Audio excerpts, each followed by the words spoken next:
Sahabat Kompas.com, Pilkada 2020 pada 9 Desember kemarin kini tengah menjadi sorotan.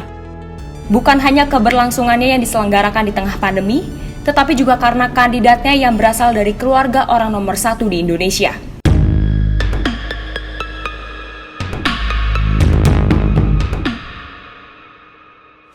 Gibran Raka Buming Raka, putra sulung dari Jokowi, mencalonkan dirinya sebagai wali kota Solo pada pilkada kali ini. Selain itu, menantu Jokowi Bobi Nasution juga mencalonkan dirinya sebagai wali kota di Medan. Berdasarkan perhitungan cepat yang dilakukan oleh lembaga survei lokal, menunjukkan perhitungan suara yang didapatkan oleh Gibran mencapai 90%. Hal ini menunjukkan peluang kemenangan yang besar untuk Gibran.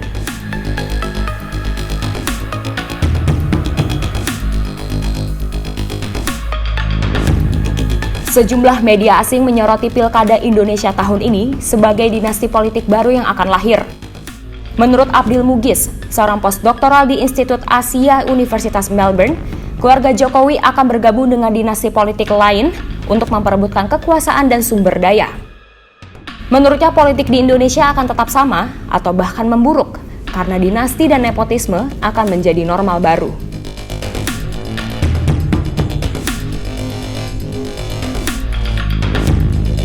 Gibran kemudian menyanggah anggapan terkait dinasti politik.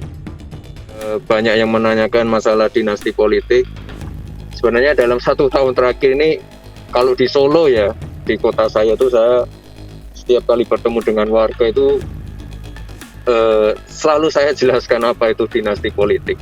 Jadi ya, saya kan ikut kontestasi, bisa menang, bisa kalah, tidak harus diwajibkan memilih saya, bisa dipilih, bisa tidak. Ya, saya kan ikut kontestasi, bisa menang, bisa kalah, bisa dicoblos, bisa tidak. Jadi tidak ada kewajiban untuk mencoblos saya, dan ini kan kontestasi, bukan penunjukan. Jadi kalau yang namanya dinasti politik tuh ya, di mana dinasti politiknya? Saya juga bingung kalau orang-orang bertanya seperti itu. Jokowi juga menyanggah anggapan tersebut. Menurutnya, ia tidak pernah memaksakan anak-anaknya untuk turun ke dunia politik, dan itu hanyalah hak politik setiap warga negara. Sebuah kompetisi itu bisa menang, bisa kalah. Terserah rakyat yang memiliki hak pilih. Siapapun punya hak pilih dan hak dipilih. Ya kalau rakyat nggak memilih gimana? Ini kompetisi, bukan penunjukan. Beda, tolong dibedakan.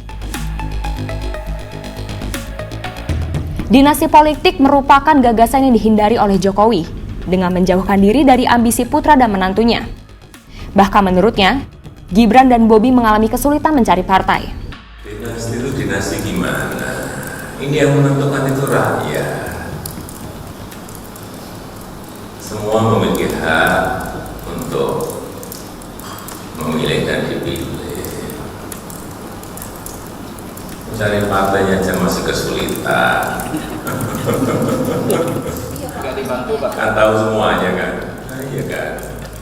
Cari partainya aja masih kesulitan, dan saya kan tidak mau ikut-ikutan ke situ. Ya nggak dapat partai, ya berarti nggak maju toh. Gimana sih? Nggak dapat partai. Sementara itu, menurut Abdil, jika mereka adalah warga negara biasa, tidak mungkin akan mendapatkan tiket itu dengan mudah. Pasalnya, Gibran dan Bobi merupakan pendatang baru di dunia politik Indonesia, tetapi sudah mendapatkan dukungan dari partai politik besar, yakni PDIP, meskipun harus melawan kader-kader menjanjikan lainnya.